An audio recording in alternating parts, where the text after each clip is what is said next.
Back with the hair and soap demo part 2.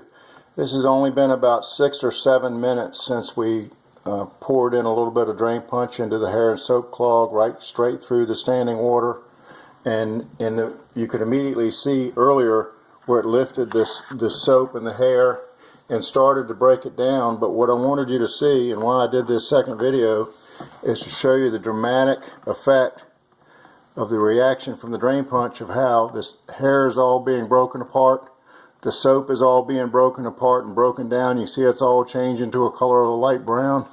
That means it's working and dissolving that clog. So we've got lots of information at nonaciddraincleaner.com.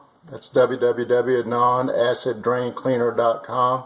If you want to check it out and see some other testimonials and demonstrations, feel free to do that, or send me a note, or get some drain punch.